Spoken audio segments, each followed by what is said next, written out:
to choose discipline over punishment. It is one of the most beautiful and rewarding gifts you can give yourself, your children, and future generations to come.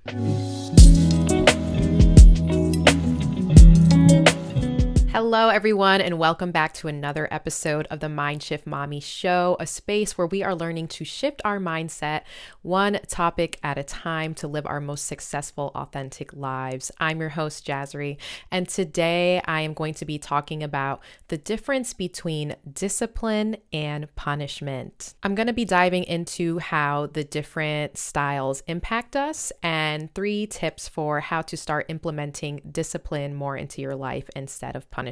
So 2 notes about this episode before we dive in. Many past generations, which may include your parents, their parents, their parents' parents, have had the misunderstanding and misuse of punishment as discipline. Many of us were misled and misunderstood to see them both as one and the same. I want to be clear that this is not an episode nor a space in general to shame or blame others. I believe that when we know better, we do better. And thankfully, we are in a day and age where there is so much knowledge available to us at the tip of our fingers.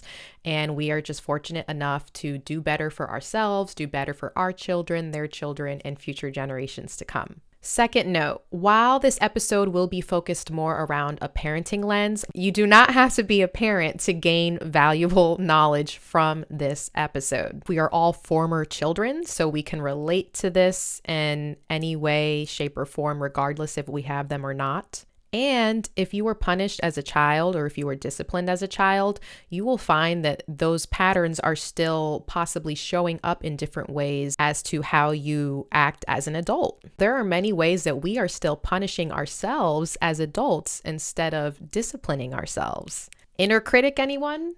If you have an inner critic, guess what? You're punishing yourself. So therefore, I've crafted the episode in a way that I will have these areas where we will be reflecting on different parts and kind of making sure that we're shifting the lens back to ourselves instead of just necessarily our children, and applying the knowledge both ways.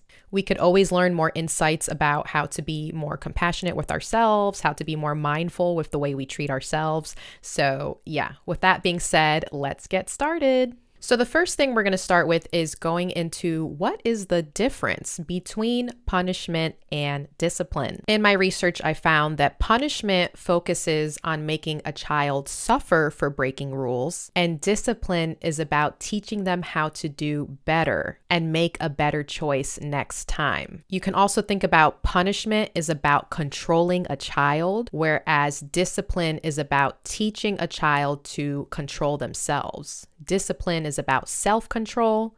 Punishment is about controlling others. And most often, punishment changes how a child thinks about himself. Because punishment can change how a child views themselves, that is why it can be so problematic. A child changing how they view themselves is an internal process that the parent may not be even aware of. Amy Morin, a licensed clinical social worker, speaker, and fabulous author, had this to say: "A child who endures serious punishment may begin to think, 'I'm bad.' Instead of thinking he made a bad choice, he may believe he's a bad person. Punishment, like spanking, is meant to inflict physical pain and suffering. Other examples of punishment may include forcing a teenager to hold a sign that says, 'I steal from stores,' or calling a child names." So basically, any tactic that is meant to control someone or control somebody through shame is really not the way you want to go as a parent. To make someone feel bad about who they are as a person should be a no-go in general, but definitely when it comes to disciplining our children. I firmly believe that any person who was a child that was punished more than disciplined has way more increased self-critical tendencies, the need for perfectionism, and a tough inner dialogue, thus making it harder for them to succeed in life. You are also probably more susceptible to victimization in your life and seeing yourself and identifying as a victim of your life instead of as a creator of your life. When you are constantly punished, you most likely feel like life happens to you instead of for you. I recently became aware of this chart called the Map of Consciousness. It was developed by David R. Hawkins. So basically, the Map of Consciousness is based on a logarithmic scale that spans from 0 to 1,000, and it shows different areas of the name of the level, your energetic frequency, the associated emotional state, and your view of life. And when you look at this chart, you will see that shame is the lowest energetic frequency that you can feel as a human being. And the associated emotional state is with humiliation, and your view of life is miserable. Guilt is right above it, and then you'll see it goes from shame all the way to enlightenment. So I find this chart incredibly fascinating, and I think it is just a good reminder that when you are thinking about parenting your child and taking care of yourself, nobody wants to be at the bottom of the chart. If you are saying something to somebody with the intention of shaming them behind it, that really isn't an appropriate way to go about things. And I think this is a good spot for us to kind of stop and reflect together. We all should be aspiring to be living in the highest frequency as possible that we can reach in our lives. The more we work on ourselves to bring our baseline up, the less lower frequency beings can actually affect us or feed off of your energy.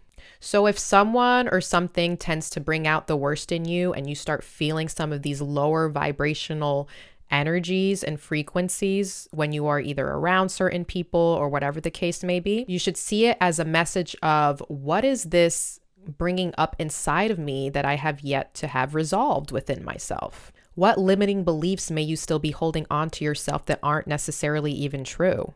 Whether it was from your childhood, whether it was from a past relationship or a current relationship you have with somebody, what may you need to release so that you can become your most highest authentic self? And basically who you're truly meant to be before somebody's words of criticism or shame or guilt really infiltrated your life and made you stay in a lower frequency than you were naturally meant to stay in. So punishment, again, can really make people stay in these lower frequencies of shame and guilt, which really makes it harder for you to thrive in life. So it's important for us to be mindful of that when we are thinking about strategies and ways to actually discipline our children without internally harming them. And if you don't have a child, what are ways that you can help discipline yourself in life that doesn't involve tactics that are shaming yourself or guilting yourself? So next, I'd like to talk about the definition of discipline. So you can find several definitions of discipline, but the most basic one I found is to train or develop by instruction and exercise, especially in self-control. So we kind of touched upon this earlier, where punishment is about controlling others and discipline is about helping others control themselves. I also like to look at discipline and the root word in it, disciple. A true disciple is not just a student or a learner. They are a follower. They are one who has applied what they have learned by following their teacher. So if I am disciplining my child, I need to understand that I am my child's teacher and she is my disciple. I do not want to teach my child that physical punishment is acceptable, especially against people who are considered more vulnerable than myself. A lot of people are hitting their children when they do things wrong, or they break the rules, or they do something that is considered to be disapproved of, but they aren't necessarily hitting their husbands when they do something they disapprove of. They aren't hitting their supervisors when they piss them off and they do something they disapprove of. So a lot of hitting children is actually centered around an abuse of power and taking advantage of the fact that children are literally smaller than us and more vulnerable than us, and hitting them because you just can literally get away with it when you would not do that behavior with anybody else in your life who is breaking rules. Besides the abuse of power, I don't want to be teaching my daughter that it is okay for her to be hitting other people, that it is acceptable for her to hit other people. And I don't want her to believe the mentality that it is acceptable for other people to hit her. So therefore, why would I set myself up in a way where I am contradicting my expectations for my own child? We shouldn't be using tactics against our own children that we don't want them to use. So back to my girl, Amy Morin, she says, discipline teaches children new skills such as how to manage their behavior, solve problems, and deal with uncomfortable emotions. Discipline helps kids learn from their mistakes and teaches them socially appropriate ways to deal with emotions like anger and disappointment. Discipline techniques include strategies such as timeout or the removal of privileges. The goal is to give kids a clear negative consequence that will help them make a better decision in the future, but it is done in a healthy way. There are clear and consistent rules, clear and consistent negative consequences when they break the rules.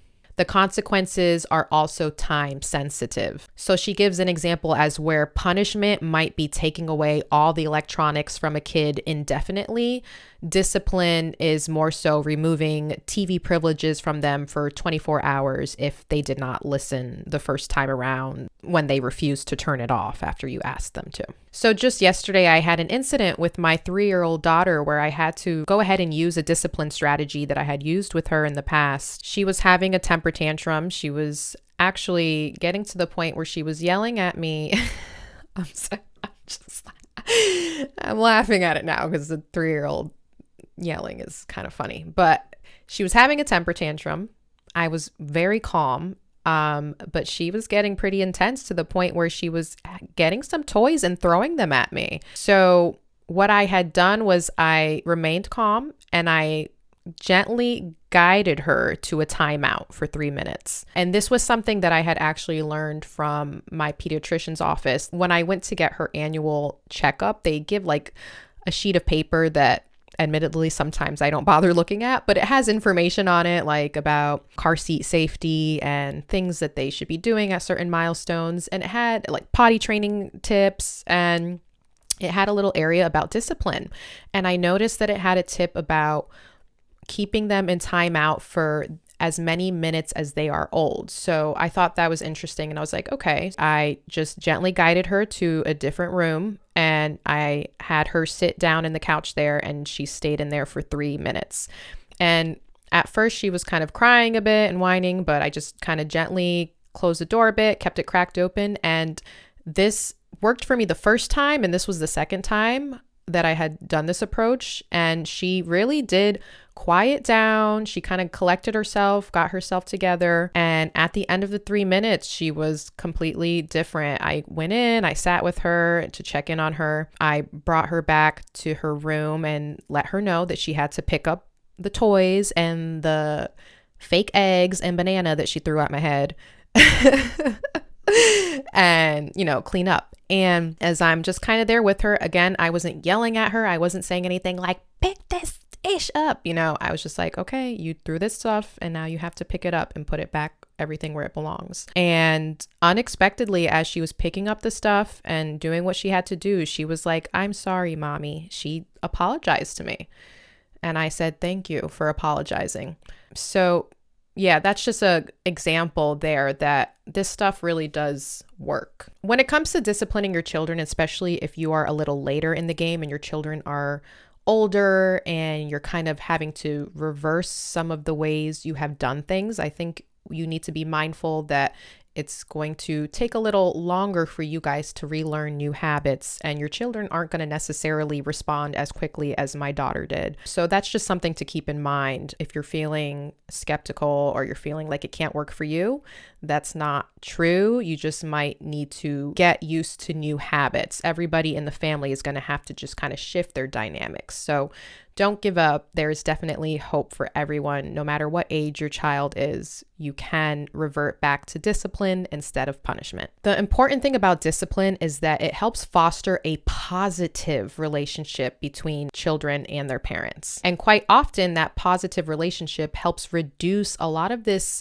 negative attention-seeking behavior that children are pursuing that then gets them in trouble. Amy does also point out that while discipline will allow appropriate amounts of guilt, it does not go to that shame. Discipline is not about shaming kids, and that is the crucial part. Because a child who feels good about themselves is less likely to make poor choices. Instead, they'll have the confidence in their own ability to manage their own behavior. I'm sure a lot of you have been met with the rebuttal of, oh, spare the rod, spoil the child. And that is such a fallacy, and I'd be happy to break that down now. So back in the day, and I'm sure this still happens with farmers and whatnot, but when you were herding sheep, the farmer used a rod, and a rod is not a crook. A crook is the one that has the hook. A rod is just the straight stick. And what the rod was meant to do was to help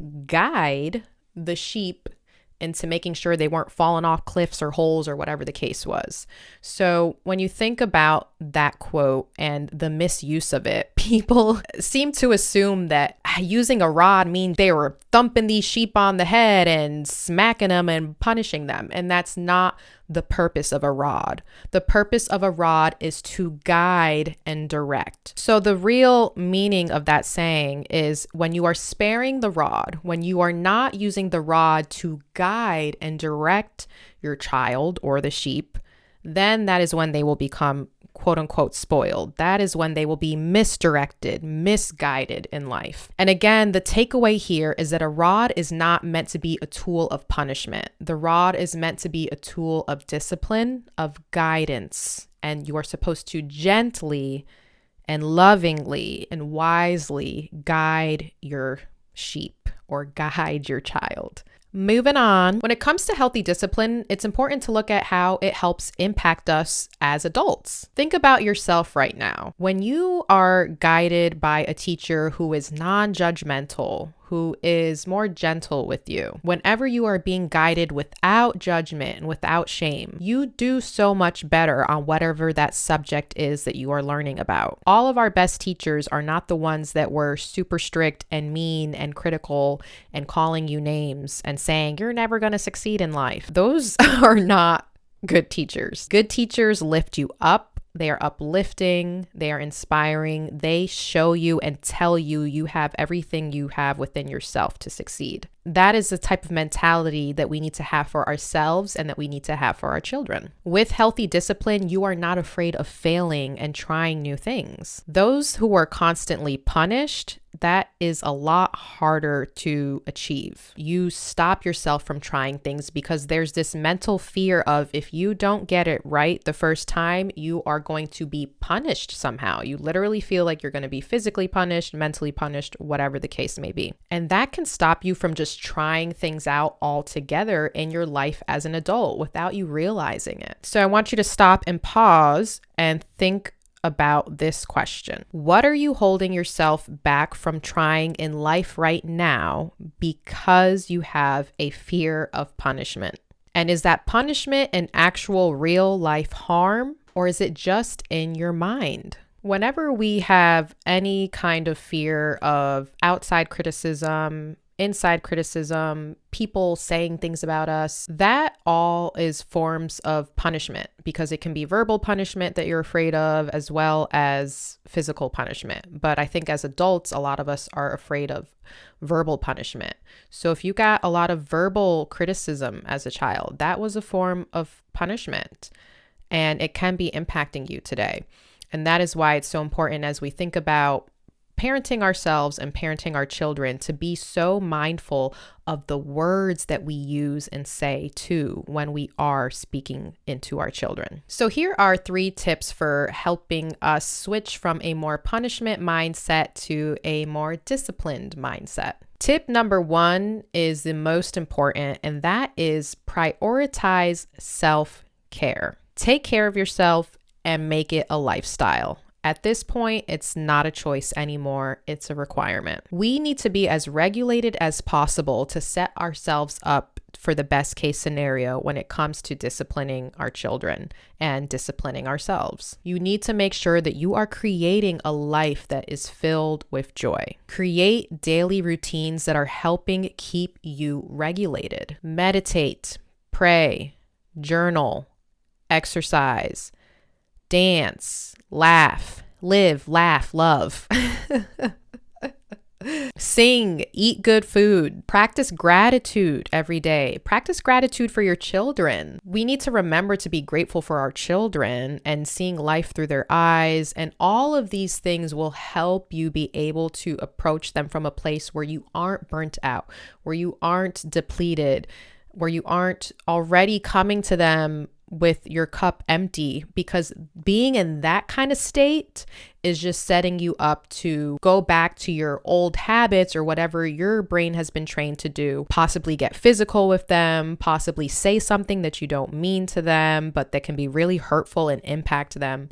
So that is why it is so important to make sure your cup is as full as possible so that you are coming from a place of peace and love and a clear mind when you have to figure out and decide what is the best way to go about disciplining your child. I am so glad that I did whatever I had to do that day, that my daughter was throwing some hard-boiled toy eggs at me, because any other day where I might have been not having sleep or not have eaten well or not have taken care of myself, I could have really flipped my lid and yelled at her or grabbed her or something. But I was so stoic. I was actually it did not faze me because I was able to kind of, step out of my ego and just see it for what it was, a 3-year-old being a 3-year-old. Tip number 2 is to think back to your own childhood and think about the ways that your parents parented you and what benefited you and what didn't benefit you as much. Then actively choose to utilize the positive aspects in your own parenting and leave behind the negative. It is so important for us to be reflective and self-aware instead of just going through the motions and assuming everything